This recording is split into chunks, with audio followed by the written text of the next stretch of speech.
Hi guys, this is Michael from Nomadic Insights. In today's video, we're going to be taking a look at the American Express Blue Cash Preferred credit card. This is Amex's highest tier credit product that offers up to 6% back in some categories. I'm going to be comparing it against an Bank of America Ultimate Cash Reward setup, assuming that you have a Platinum Honors tier membership with Bank of America, which we'll go through in a minute. If you enjoy skeptical financial content, please join us for Skeptic Sundays at 11 a.m. EST every Sunday for an awesome live stream experience. Now let's dive into this card and the benefits it offers. This card is a cashback card, as its name suggests. It offers 6% in several categories, which is quite high for cash rewards, but does come with some fairly substantial caps that are not so great for you. So the main benefit of this card is it's 6% back on groceries, which is capped at $6,000 in spend annually, then decreasing to 1%. You get 6% back on select streaming services like Disney Plus and Hulu.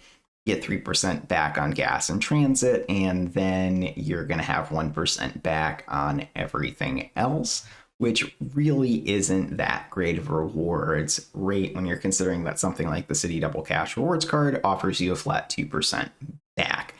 So just looking at the spend, let's just take a quick look at a scenario I put together based on some of my own annual spending, and you'll get a sense of where you might end up with this card. So what I've done in this scenario is outlined a few expected rewards categories based on my own personal spending. So with this card, I would usually be spending about $750 a month on groceries. It's about $9,000 in annual spend, which would give me a rewards rate of $390. Then this comes to about $20 a month in streaming with $240 back. That gives me $1,440. With gas and transit, I'm assuming $150 a month. That usually would give me at 3% back $54. So on this card, I would end up with about $458.40 in cash back.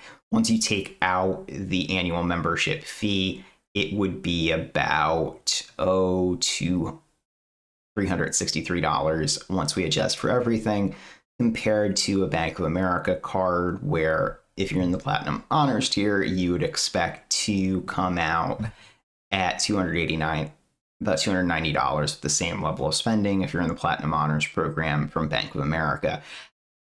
Honestly, to come up only $60 on a card that requires a $95 annual fee compared to a free card like the Bank of America cards, yeah, there are some other tiering requirements, but personally, I do all my banking with BOA, so it's just not that much of a stretch for me, and there's no spend cap. So assuming it, 2.63%, we start doing more spending on BOA. If you're in an environment where you're spending $15,000 to $17,000 a year on the card, you're going to arrive at a point where if we just very quickly change the amount of spending, let's just say we add on another $3,000 in spend, quickly you're going to outweigh this card, and the spend caps on Blue Cashback Preferred are pretty brutal. So just looking at this situation, you end up in an environment where I just think you're better off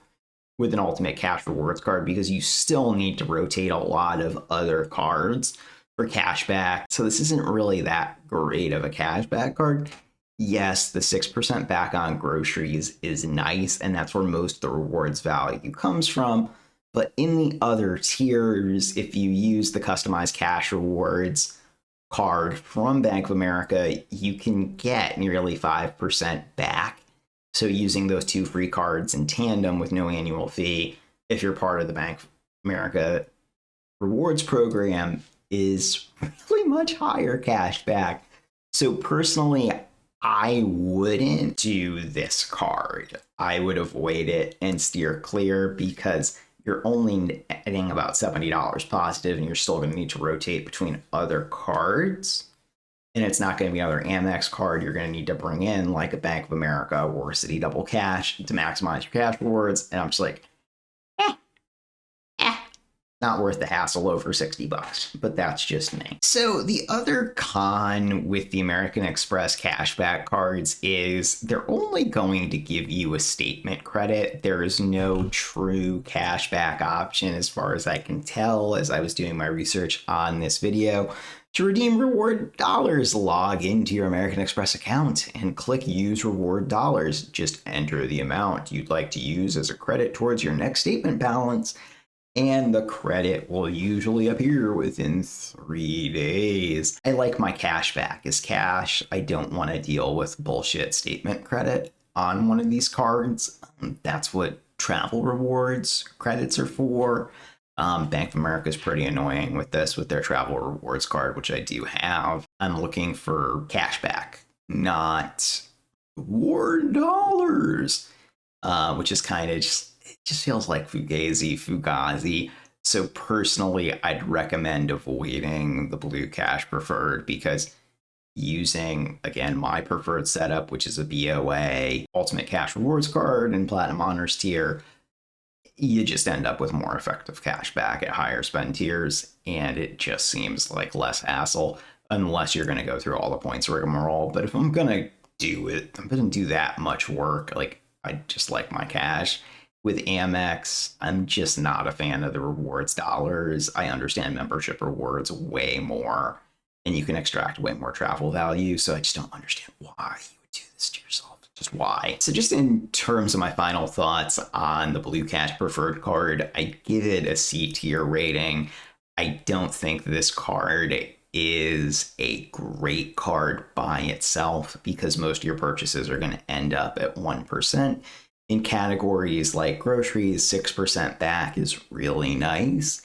If you're using that as your primary earnings category on this card, I think it's a good card option since you'll end up about $300 positive with just groceries at $6,000 a year. But after you hit 1% on this card, you're going to want to rotate to something else after you hit the cap, since that really drives most of the value of this card.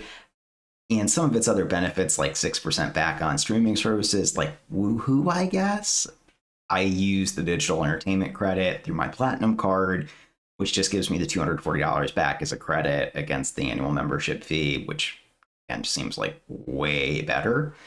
So when you're looking at a premium Amex card, personally, I would go with something like the gold card or the platinum card, which just have better effective values in relation to their credits. They like to stick on this Equinox membership, which I do intend to eventually check out, but for most people, I don't think they really want a digital health app through their grocery credit card. It just seems like an odd end to me. It's kind of like I'm not a big fan of the green card. Amex's two flagship products of Platinum and Gold are superb, but some of their other cards like Cashback are little odds and ends, and I'd recommend just avoiding them since you can get better cashback options. So thank you so much for viewing this video from Nomadic Insights. Feel free to leave me a comment below and let me know your thoughts. I appreciate the view and hope you have an awesome day.